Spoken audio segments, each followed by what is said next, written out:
que se tradujo Levítico. La palabra Vayikra en hebreo significa Dios llama o el que llama. Este es el verdadero nombre de este libro. Y cuando se tradujo la Biblia del hebreo al griego, se llamó la versión Septuaginta o Septuaginta. Y esta versión puso el nombre de Levítico en lugar de Vayikra en el griego, que significa relacionado a los levitas. Entonces el nombre original de Levítico es Vayikra, con B chica y con K. Vayikra, que significa Dios llama. Y Levítico relacionado a los levitas. En el capítulo 16, que en esta mañana vamos a continuar estudiando, y que el Espíritu Santo así nos ha guiado a irnos más despacio, se encuentra la fiesta más importante de todo el calendario judío hebreo. El día 10 del mes de Tishri del calendario judío se celebraba el día de Yom Kippur, con Y-O-M, Yom Kippur, con K y doble P, que significa día del cubrimiento o día de la expiación, porque Kippur viene de una raíz hebrea que se tradujo kafar y que se tradujo en Levítico expiación. Entonces la palabra expiación del hebreo kafar significa cubrir, quitar bajo el precio de un pago, y se usa 16 veces nada más en el capítulo 16. La palabra expiación, que es la palabra teológica más importante de toda la Biblia, a ver si me escucharon bien, es la palabra más importante de toda la Biblia, la palabra expiación, porque significa un precio que ha sido pagado a través de la sangre derramada, por causa de que la vida tiene que ser ofrecida por otra vida. Cuando Dios le dijo en Génesis 9 al hombre, el hombre que derrame sangre, tiene que derramar su sangre para pagar la sangre que derramó, Dios estaba instituyendo la pena capital. Se van a sorprender muchos de ustedes. Y como no entiendes todavía este mecanismo, no es que la pena capital, una cosa es que se abuse la pena capital, y otra cosa es lo que Dios quería decirnos. Miren lo que Dios nos quiere decir. Ahorita nosotros estamos acostumbrados a los sistemas penitenciarios. Las cárceles fueron traídas de Europa a Occidente aproximadamente en el siglo XVI y XVII. Las cárceles no existen en la Biblia. El sistema para reformar y restaurar a una persona delincuente o a un homicida de acuerdo a Dios no era recluyéndolo en un solo lugar y sin que esa persona restaurara el daño hecho. Porque ahora una persona te roba la televisión, la meten a la cárcel, y a ti qué te importa que la metan a la cárcel si tu televisión no te la pagaron. Te roban tu coche y lo meten a la cárcel y a tu carro sigues otra vez en Babel. Porque la persona está 1 año, 2 años, y a mí que me importa, puede estar 5 años, pero mi televisión no me la restauraron. Y en la Biblia a las personas se les guardaba o se les obligaba a que trabajaran para pagar lo que habían robado. Si robaban un buey, tenían que reponer con un buey. De ahí vino la frase, ojo por ojo, diente por diente. Le sacas un ojo, otro ojo lo paga. Un diente, solo otro diente lo paga. Porque la oreja no puede pagar un diente, ni la nariz puede pagar un diente. Es diente por diente, ojo por ojo. El daño que haces, lo tienes que pagar. Entonces, esto nos abre el entendimiento para comprender que los sistemas penitenciarios no han podido lograr lo que es el objetivo de una cárcel, que es restaurar a la persona para que vuelva a ingresar a la sociedad y pueda otra vez convertirse en una persona decente. Los sistemas penitenciarios no están haciendo esto. Se vuelven peor en la cárcel, son escuelas del crimen, escuelas de las drogas, porque es el método de la sabiduría humana. No es la sabiduría de Dios, repito. Lo único que Dios instituyó fueron ciudades de refugio, para que los criminales que no se les había probado su delito fueran guardados hasta que los jueces determinaran si eran culpables o no eran culpables. En México, por ejemplo, tenemos uno de los sistemas judiciales, desgraciadamente, más atrasados del mundo entero. Aquí en México te agarran, te encierran y después averiguan. O sea, aquí en México a una persona se le apresa, se le manda al Moloya antes de que haya sido sentenciada, o juzgada, o revisada, o examinada su situación. Y esto es absolutamente injusto. En Estados Unidos no pasa eso. En Estados Unidos, cuando a alguien lo apresan y lo llevan ante un juez, se le tiene que demostrar a la persona que es culpable para que la puedan encerrar. Si el juez amerita que puede estar bajo fianza en tal tiempo, se le permite esa bajo fianza, a menos que existan agravantes de la ley donde la persona esté totalmente demostrada que es criminal con testigos que se llaman de cargo. Así pues, tenemos que orar también para que haya una restauración en nuestro sistema judicial en México. Pero esto es más antiguo que el derecho romano. Antes de que Roma estableciera un senado, antes de que los griegos le heredaran a Roma la cultura helénica, en la Biblia encontramos nosotros los principios de la jurisprudencia, los principios de la ley, los principios de la equidad, los principios de la justicia, los principios que deben ser el fundamento de cualquier sociedad. En este libro de Levítico, capítulo 16, vamos con la segunda parte del día de la expiación, el día en que el sumo sacerdote, el día 10 del mes de Tishri, que caía entre septiembre y octubre de nuestro calendario solar. Los judíos tienen el calendario todavía anterior al de nosotros, cuando el Papa Gregorio cambió el calendario y lo cambiaron del lunar al solar, por eso se llama calendario gregoriano, para el cual nosotros nos regimos. Los judíos no tienen el calendario que nosotros tenemos. Los judíos están ahorita en otro año, en otra época, para ellos el año nuevo no es el 31 de diciembre, etcétera, etcétera. Entonces el calendario judío se inició en Éxodo 12, cuando Dios instituyó el mes de Nisan, que corresponde a abril de nuestro calendario, como el primer mes de los judíos.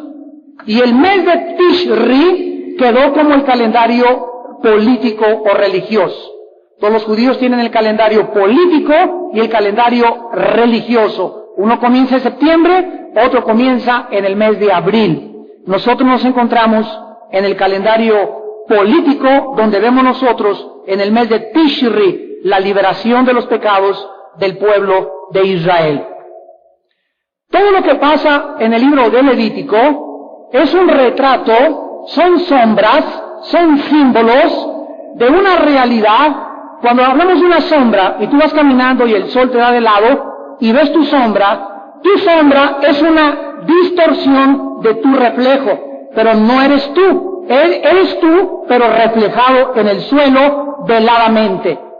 Todas estas cosas del Antiguo Testamento son revelaciones veladas, escondidas, tapadas, pintadas, cubiertas.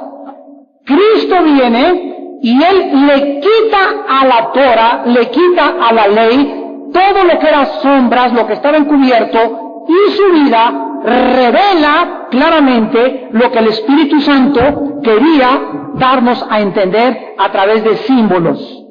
Yo no creo que ninguno de ustedes tenga el libro de Levítico como devocional, ¿verdad? Porque sangre, grasa, quita esto, móchale la oreja, chúchale la cola, etcétera, etcétera.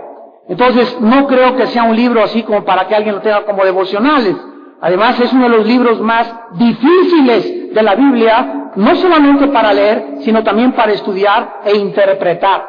Entonces, cuando nosotros penetramos a este libro y nos ayuda el Señor y lo comparamos con el libro de Hebreos y con el libro de Ezequiel y con el libro de Daniel, tenemos el cuadro completo y nos asombramos de los detalles de la obra de Jesucristo, el Hijo de Dios.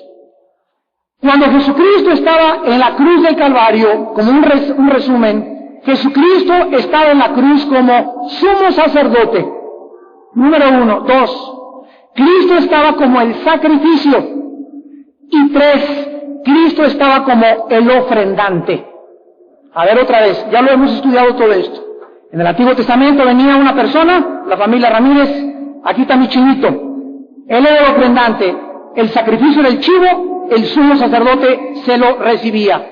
Cristo representa al que traía el sacrificio y el que recibía el sacrificio. Esto es asombroso.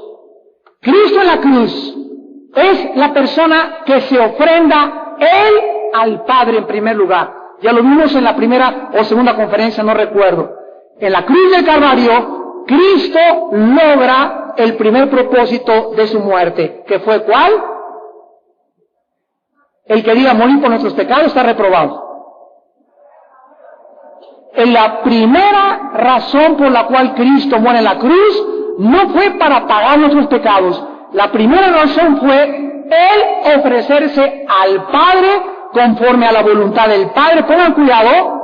Y una vez que Cristo le ofrece su vida a su Padre, y una vez que voluntariamente le entrega su vida a su Padre, el Padre tenía que recibir la vida de su Hijo, pero la Biblia dice que el sacrificio tenía que ser examinado, revisado, porque no podía tener defectos. Entonces, cuando Jesucristo le ofrece su vida al Padre, la vida de Cristo, los 33 años de Cristo antes de la cruz, tuvo Cristo que haber demostrado que tenía y que tuvo una vida justa, santa y apartada de los pecadores.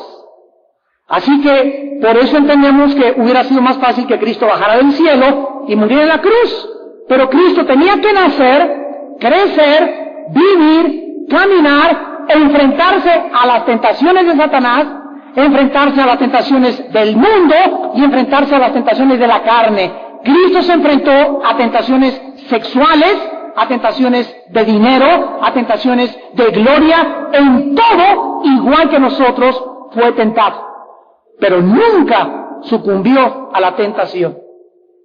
Entonces, cuando Jesucristo llega a la cruz del Calvario, su vida justa, antes de que muriera, tenía que ser aceptada, y cuando el Padre ve a su Hijo en la cruz del Calvario, su Padre acepta a su Hijo, lo revisaron los sacerdotes, lo revisó Pilato, el centurión dijo, este realmente es el Hijo de Dios, el mundo lo revisó y no tenía defectos.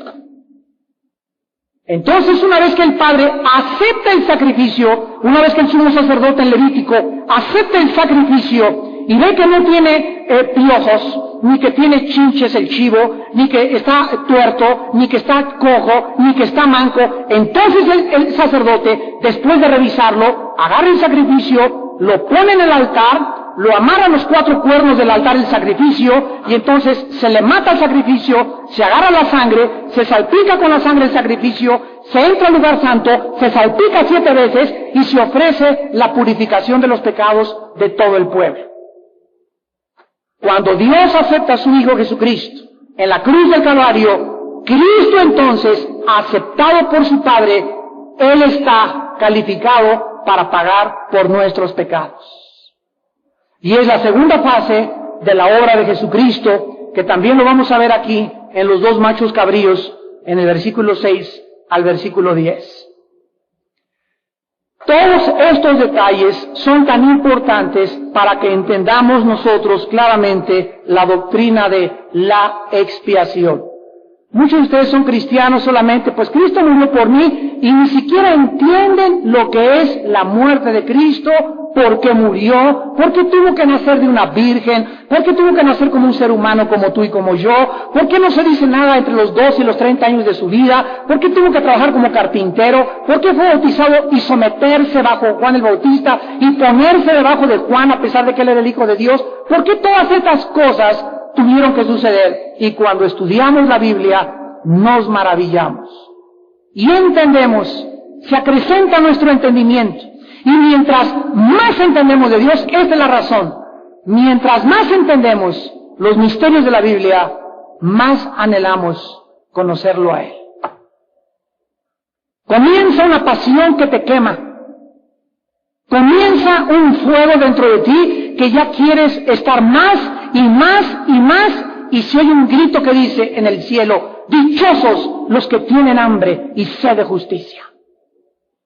Dichosos ustedes que tienen hambre de Dios, que quieren conocer más de Levítico, los misterios de Dios, y por qué esto, y por qué permitió el mal Dios, y explícame la predestinación, y todas estas cosas están ante nosotros por el Espíritu Santo y reveladas a las mentes que quieren pagar el precio de estudiar y ser diligentes en el estudio de la palabra de Dios. ¿Cuántos de ustedes han llegado a un límite en la vida cristiana que creen que ya no hay más?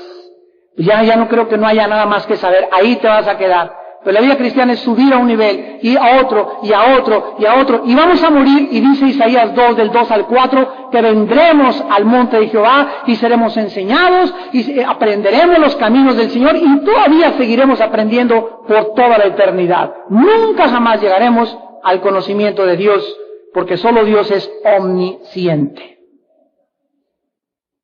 En el pasaje que nos corresponde en esta mañana, después de que estudiamos la primera parte, la última conferencia hace 15 días, vimos nosotros que para acercarse el ofrendante al sumo sacerdote, cuando un ofrendante, la familia Ramírez, venía ante el sumo sacerdote, no podían traerle cualquier chivo, no podían traerle una culebra, no podían traerle un conejo, no podían traerle una gallina, un guajolote, no podían acercarse como ellos querían en primer lugar, ni ofrecer lo que ellos querían.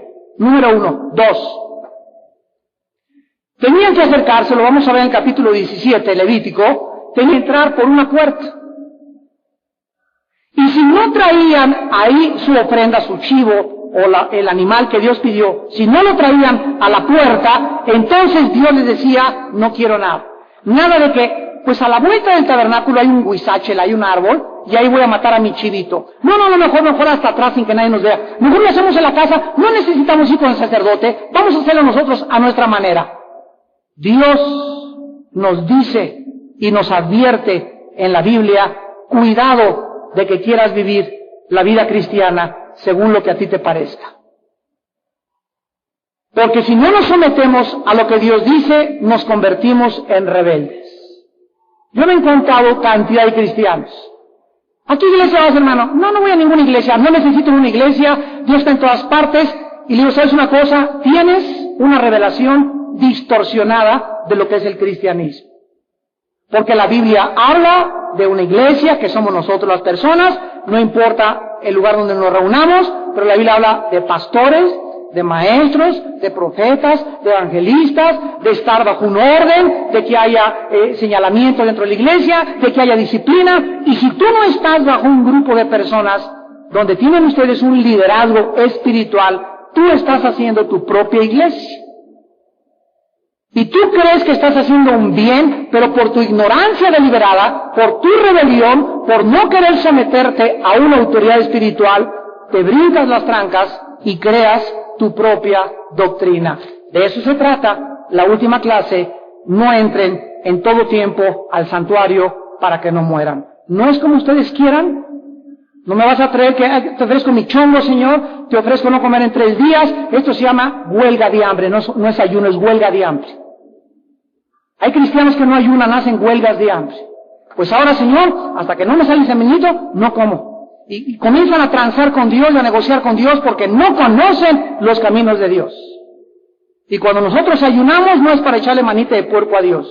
No es para forzar a Dios. No es para que el descanso, mira, si yo tengo 4 días sin comer, mira, Señor, y por favor, hazme este mandadito que te encargué. Dios no funciona de esa manera. Y te vas a morir de hambre, vas a tener la lengua de fuera y no te va a dar Dios nada y después te vas a decepcionar, te vas a amargar y vas a concluir como muchos que están fuera de la guerra cristiana. Dios me falló. El cristianismo no funcionó conmigo. No salieron las cosas como yo quería. Yo quería este chavo y no me casé con él. Quería esa casa y no me pasó con él. Yo me encargué a Dios y le entregué tanto a Dios y me sale Dios con esto. ¿Y qué es lo que pasa? Viene la amargura. Viene el rencor. Porque su imagen de Dios estuvo siempre velada. Nunca conocieron verdaderamente los caminos. Dice en el Salmo 103, Moisés conoció los caminos, el pueblo conoció sus obras. Y así hay mucha gente que ven los milagros y les encantan los milagros y gracias por los milagros y les encanta el rollo y les encanta que si no se caen al suelo no los tocó el Espíritu Santo y si no se hacen así no los tocó el Espíritu Santo y si no se hacen así quiere decir que no tienen al Espíritu Santo. Les encanta todo eso porque ellos quieren todo lo que sea místico, todo lo que sean las emociones, todo lo que sean los sentimientos y si no sienten, si no pasan, si no ven, si no se caen, si no se sangolotean, no tienen a Dios. Y la vida cristiana no depende de eso. La vida cristiana depende de nuestra voluntad. Tienes que entregarle tu voluntad a Dios. Y ya sea que lo sienta o no lo sienta, yo lo obedezco. Me falle o no me falle, yo lo obedezco. Vea o no vea milagros, yo lo obedezco. Tiemble o no tiemble, lo obedezco. Hable o no hable en lenguas, yo sigo a Jesucristo. Si nosotros no maduramos y seguimos como niños en nuestra manera de creer que es la vida cristiana, nunca vamos a crecer. E irás de emoción en emoción, de caída en caída, de lenguas en lenguas, de don en don, de experiencia en experiencia, y nunca fundamentos profundos en tu vida espiritual. Dios le dice en el versículo 3 en adelante a Aarón, después de que le dice, no te acerques cuando tú quieras, ni como tú quieras, porque se mueren como Nadab y Abiú. Ya lo vimos también, versículo 4, se vestirá la túnica santa de lino. Sobre su cuerpo, calzoncillos de lino. Se ceñirá cinto de lino. La mitra, que es la corona, de lino se cubrirá. Son las santas vestiduras. Con ellas se ha de vestir. Después de lavar su cuerpo con agua. Vemos que una vez que el sumo sacerdote había entendido que no es como él quiere, a la hora que quiere, ni cuando quiere, cuando un cristiano entiende eso, encontramos en segundo lugar que para entrar a la presencia del Santísimo, cuando yo entro y le pido, Padre, te pido por mi tía, te pido por mi mamacita, te pido que mi hijita no salga con ese muchacho, te pido que mi hijo no salga con esa muchacha, te pido que me sanes, lo que quieras pedirle a Dios. Si tú no estás vestido de blanco lino fino, cuando estés haciendo tu petición, esa petición rebota y no llega al lugar santísimo. Porque Dios es un Dios santo. Y para eso nos ha dado a nosotros, no solamente a su Hijo, sino las vestiduras de justicia de su Hijo Jesucristo. ¿Qué significa lo que les estoy diciendo? Significa lo siguiente. Antes estábamos así como limosneros delante de Dios. Llegamos a la cruz, Padre Santo, mira, estoy en harapos, todas mis vestiduras rotas, te pido que me perdones, creo que tu Hijo Jesucristo murió por mí y te pido que me laves. Dios en ese momento, al acercarme yo, como Él lo manda, en la cruz, no hay otro camino, la cruz es la puerta, no hay otro camino, Jesús es el camino, no hay otra verdad, Jesús es la verdad. Cuando yo acepto eso, Dios entonces, la justicia con la que Jesús estaba vestido en la cruz, su obra justa, su santidad, Él es el único que cumplió los 10 mandamientos, esa justicia, Dios me la da. Y yo, al decirle a Cristo en la cruz, gracias por morir por mí, y me hizo mi vida cristiana, sin que yo me vea, Dios me ve, los ángeles me ven, los demonios me ven, y estoy ahora ya vestido, y estas vestiduras se llaman la justicia de Dios. Y yo ando en la vida, y a nadie le digo, yo soy muy bueno, soy muy santo, no, porque esta justicia no es mía. Esta justicia me fue imputada, me fue regalada, me fue donada, y esta justicia que ahora me viste es la justicia del Hijo de Dios. Miren ustedes esta verdad en el libro de Filipenses capítulo 3. Esto es importantísimo entenderlo antes de seguir más adelante. Dice Filipenses capítulo 3, el apóstol Pablo, y antes de leerlo, vean esto. Antes de leerlo, Pablo traía, préstame un saco por ahí negro, para que sean la justicia de los hombres.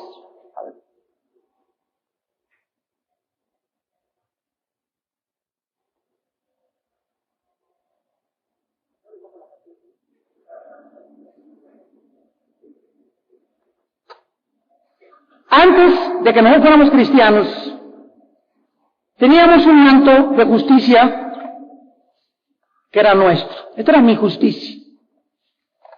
Y esta justicia es, aquí decía, el asilo. El 3 de diciembre hice un asilo para los niños, hice un convento para las monjitas en el 95, le regalé dulces a los niños. Todas mis obras, mis buenas obras que yo he hecho delante de Dios, era de lo que estábamos vestidos antes de venir a la cruz. Entonces, si tú quieres llegar a la cruz del Calvario y decirle, Señor, mira lo que he hecho, mi justicia, Dios te dice, es una jerga la que traes colgado. Isaías 64:6. Tus justicias son como trapos inmundos. Es como una cochinada delante de mí, esto que tú traes. Nadie puede venir a la cruz de Cristo con su propia justicia. Yo fui muy bueno, nunca me divorcié, le regalé los panes a los niños, fui muy bueno de niño, hice un hospital para los vegetarianos, hice un hospital para los ancianos. No hay nada, amados santos, nada de lo que tú te puedas jactar y venir delante de Dios y decirle, Señor, mi justicia. Tenemos que venir despojados de esto, gracias, despojados de esto, sin nada. Señor, vengo a que tengas misericordia de mi pecador.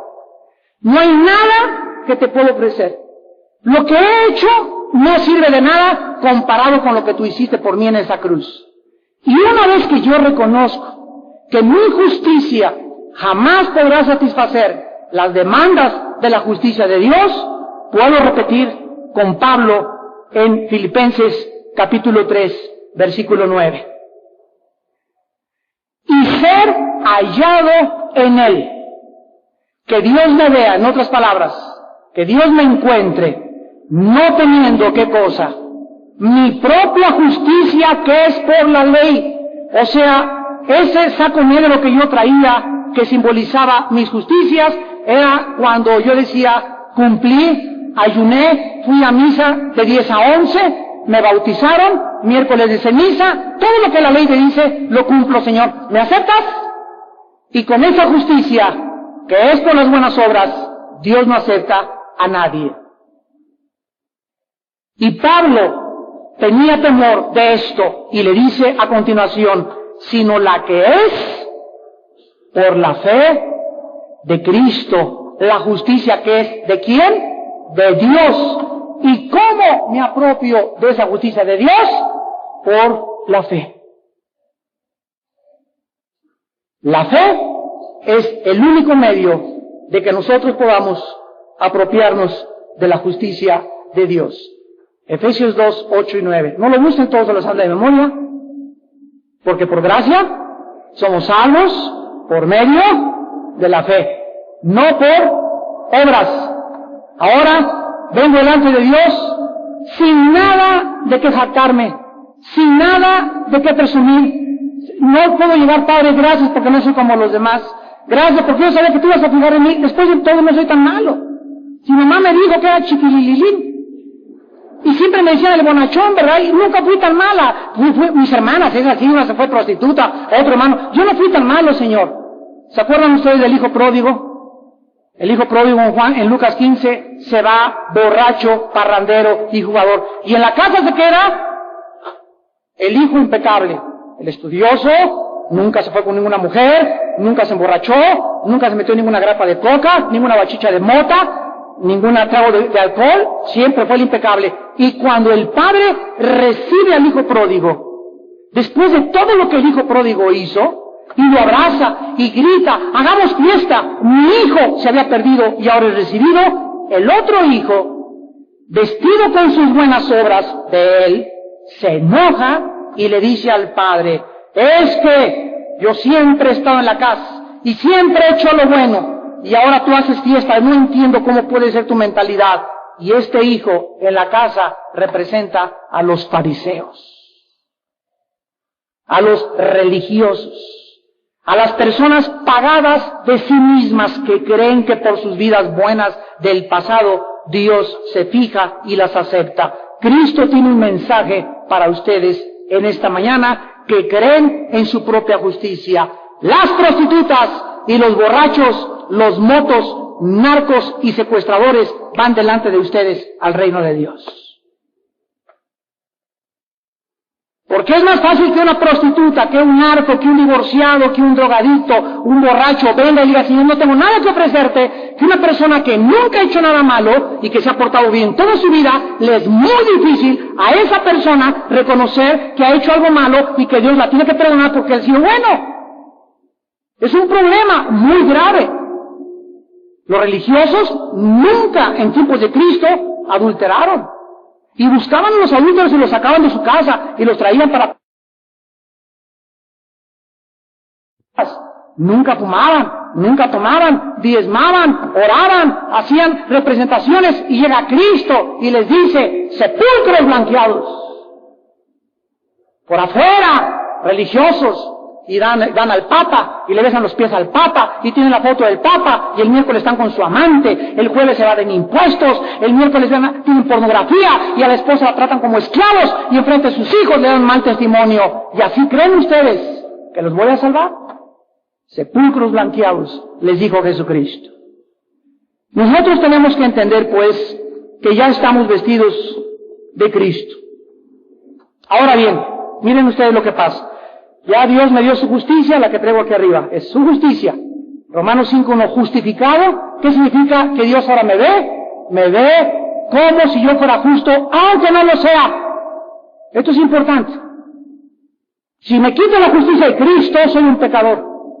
Pero bajo la cobertura de Cristo, Dios me ve a través de la justicia de su Hijo. Dios ya nunca me verá como soy. Ya no conocemos a nadie según la carne. Según de Corintios 5, sino según el Espíritu. Ahora que yo soy cristiano y estoy vestido con la justicia de Dios, Dios me advierte, Armando, tus ropas se pueden manchar. Cuando tú pecas, das una mancha y otra mancha.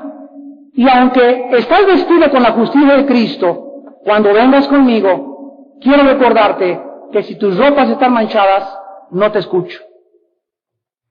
Salmo 66:18. Proverbios 28:3. Si en mi corazón hubiese mirado la iniquidad, el Señor no me habría escuchado. Proverbios 28:3. El que encubre sus pecados no prosperará, mas el que los confiesa alcanza misericordia. Necesito pues, ahora que ya soy cristiano, todos los días, agarrar el jabón, la sangre de Cristo, todos los días, porque seguro que todos los días tengo malos pensamientos, o malas obras, o actitudes, o deseos que tengo que lavar con la sangre de Cristo. Todos los días tengo que acostarme, hacer un hábito de mi vida, de bañarme y acostarme bajo la sangre de Jesucristo. Si tú te acuestas y estás casado, les digo a los casados siempre, nunca se acuesten peleados. Nunca te vayas a la cama enojado con tu esposa, enojado con tu esposo. Nunca lo hagan. Haya pasado lo que haya pasado, te desgreñó, lo azotaste, lo arañaste, lo que se hayan hecho. Al llegar a la cama, dame de la mano.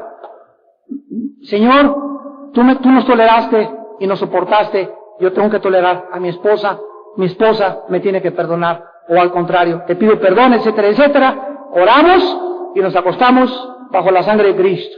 Bajo la sangre de Cristo mi hogar no es visitado por plagas, bajo la sangre de Cristo no entran los ladrones, bajo la sangre de Cristo los demonios no se meten por las camas, bajo la sangre de Cristo mis hijos no tienen pesadillas, porque la casa está bajo la sangre de Cristo. En cuanto nosotros pecamos, la sangre se hace a un lado y el enemigo tiene puertas de entrada a nuestro hogar. Y se va siempre con los niños menores de edad. Siempre. Los niños menores de edad son el blanco de Satanás. Y tu hijo no tiene ninguna protección más que la protección del sumo sacerdote de esa casa, que somos los varones. Si el varón está en pecado y la mamá es santa, y la mamá no está con rencor contra el esposo por lo que el esposo le hizo, y la mamá se acuesta bajo la sangre de Cristo y perdona al esposo y cubre a sus hijos, Dios protege a los niños. Pero si en la casa ni ella ni él, y los dos están como gitanos, como peleoneros, como alacranes el uno con el otro, gritándose e insultándose, los niños quedan desprotegidos. ¿Quieres que tu negocio prospere, tu carpintería, tu salón de clases, tu escuela? Cúbrela bajo la sangre de Cristo.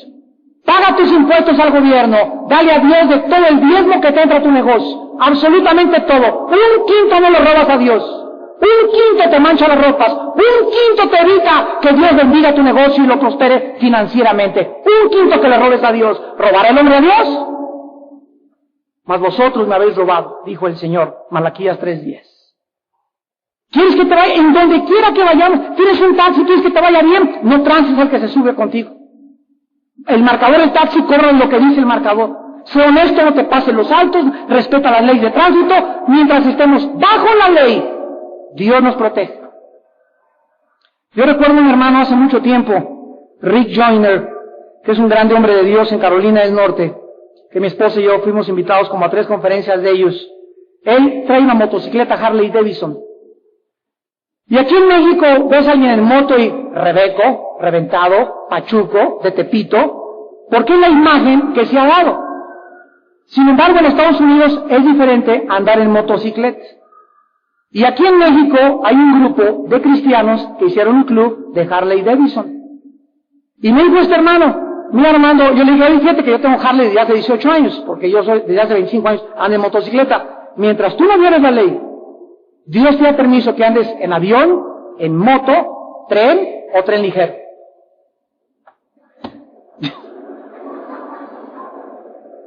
Pero ya ven, se viola la ley, exceso de velocidad, pachuqueando, arrancones, Dios se hace a un lado y ya no tienes protección. Mientras respetemos la ley y usemos las cosas que Dios nos da para un entretenimiento, un hobby o para divertirnos, no tenemos ningún problema. Estamos bajo la sangre de Jesucristo. Dice en 1 Timoteo 6, 18 al 20, que Dios nos da todas las cosas para disfrutarlas. ¿Quieres tener un Maserati, un BMW convertible, un Mercedes-Benz 430 o 500 SL, o quieres tener un Alfa Romeo de $150,000? Dios no está en contra que tengas un Alfa Romeo, un Porsche de $150,000, mientras en la misma proporción le des a Él.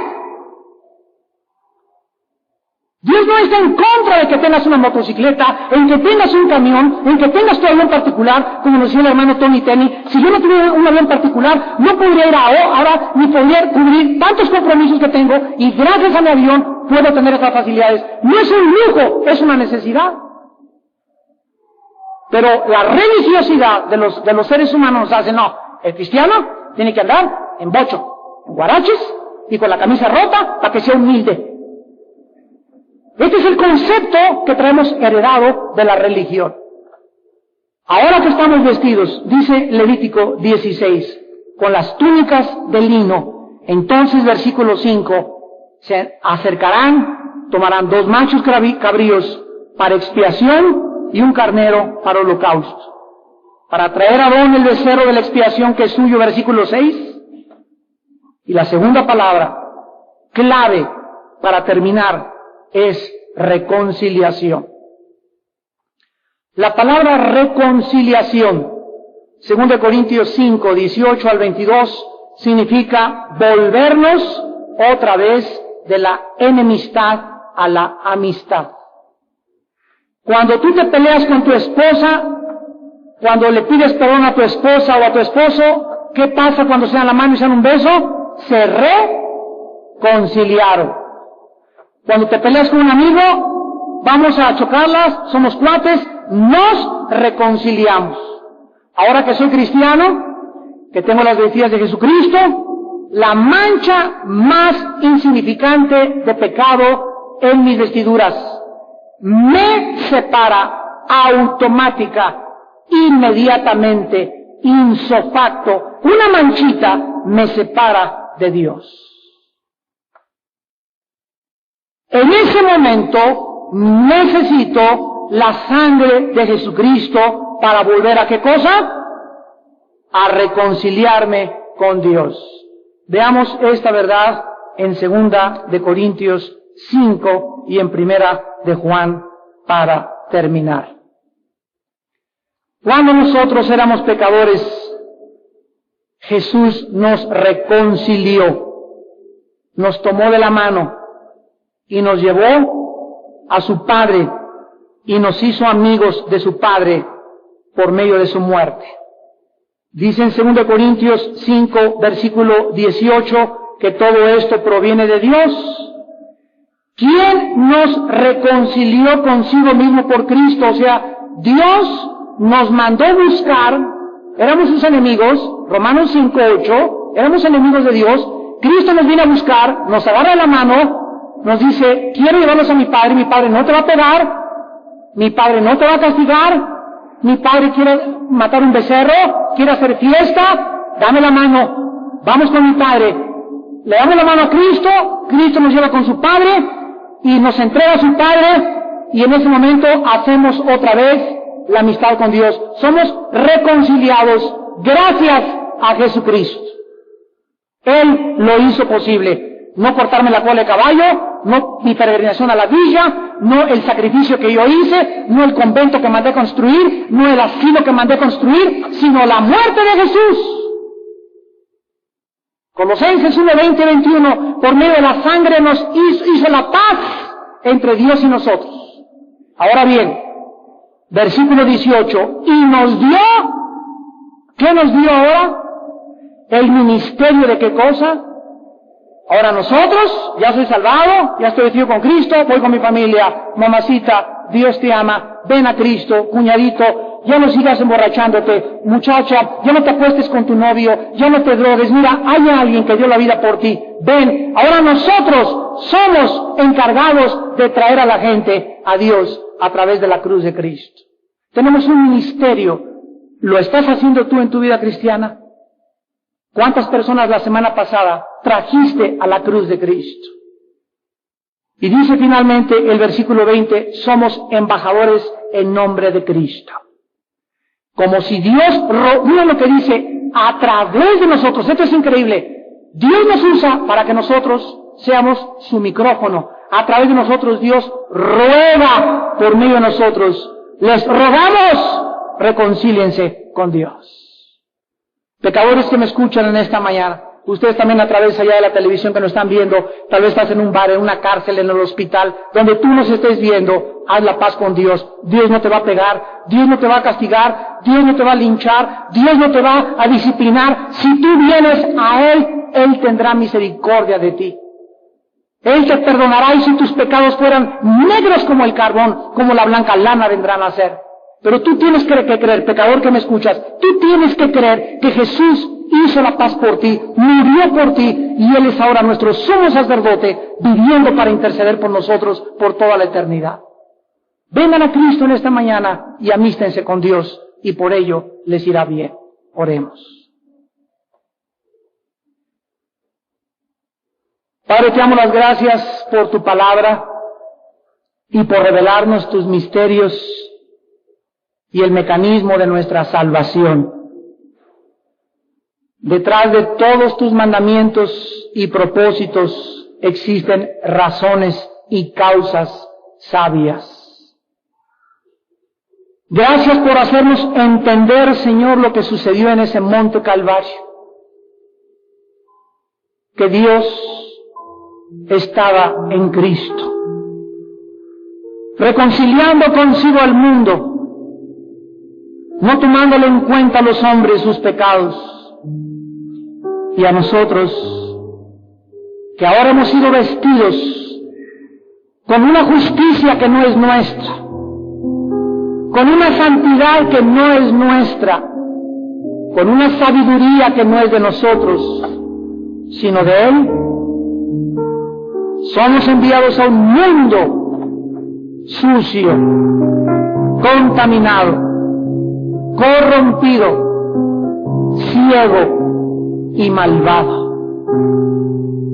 He aquí los envío como ovejas en medio de lobos. Sean mansos como ovejas, sean prudentes como las serpientes, sean astutos como las palomas. Yo estoy con ustedes, yo he vencido al mundo. No tengan temor, pequeña manada, estoy con ustedes todos los días hasta el fin del mundo. Id y predicar el Evangelio. Si no puedes ir, ayuda a sostener misioneros que vayan. Si no puedes ir, ayuda al ministerio para que a través de los medios de comunicación, como la televisión, el Evangelio corra por el mundo entero y el mundo conozca que Jesús es Dios, el Señor. Vayan y prediquen este Evangelio. Y después de que prediquen, hagan discípulos de los convertidos, entrénenlos, enséñenles todas las cosas que yo les he enseñado. Hagan discípulos en todas las naciones, porque he aquí estoy con ustedes. No son ustedes los que van, no son ustedes los que envían, no son ustedes los que discipulan, soy yo, dice Jesús, que a través de ustedes hago la obra, para que toda la gloria sea para el Hijo de Dios. Padre, te pedimos que sigas usándonos como iglesia, como una iglesia evangelizadora, Señor. Que evangelicemos y que no nos limitemos a reunirnos solamente bajo un techo los domingos, sino que tomemos parte activa de la evangelización del mundo. Y usando los periódicos, la televisión y la radio, Señor, las revistas, los libros, podamos ser la sal de este mundo. Bendícenos con tu paz, Jesús, y queremos regresar siempre a tu cruz. Todos ustedes que como cristianos han fallado a Dios, la Biblia dice, si pecáremos, ya siendo cristianos, abogado tenemos para con el Padre a Cristo Jesús. Él es la propiciación de nuestros pecados. Cristiano que me escuchas, no vivas en pecado. No permitas que las manchas ensucien tus ropas de justicia que no son tuyas. Reconcíliate con Dios esta mañana y por ello te irá bien. Un cristiano no puede vivir en pecado, ni practicar el pecado, ni hacer un hábito del pecado, porque es una ofensa muy grande a Dios. Y si eres cristiano, no puedes vivir practicando el pecado, porque serías un mentiroso, serías una mentirosa, porque no estás practicando la verdad. Sean santos como yo soy santo, dice el Señor, y yo los recibiré. Dile a Dios ahí en tu lugar, Señor mío, tú conoces mi pecado, hoy lo abandono por la sangre de Jesucristo. Ya no vuelvo a tener relaciones ni permitir que mi novio me toque. No vuelvo a evadir impuestos. No vuelvo a tratar a mi esposa como una sirvienta. No vuelvo a tratar de controlar yo a mi esposo. No vuelvo a dar mal testimonio a mis hijos. No vuelvo a darle mal testimonio a mis empleados. No vuelvo a robar en mi trabajo, ni engañar a mis jefes. El pecado que sea, cúbrelo y lávalo bajo la sangre de Jesucristo. Y Él es fiel y digno y justo para perdonarte y limpiarte de toda maldad. Vayan pues ahora a comer sus alimentos con la paz de Dios, con la seguridad del perdón de Dios y con la seguridad de disfrutar lo que comes y vivir para Él, porque vivir en pecado no es vida. Vida es la vida de santidad que solo Jesús nos trajo para vivir para Él. Jesús te amamos. Jesús, tú lo hiciste posible. Te bendecimos por siempre.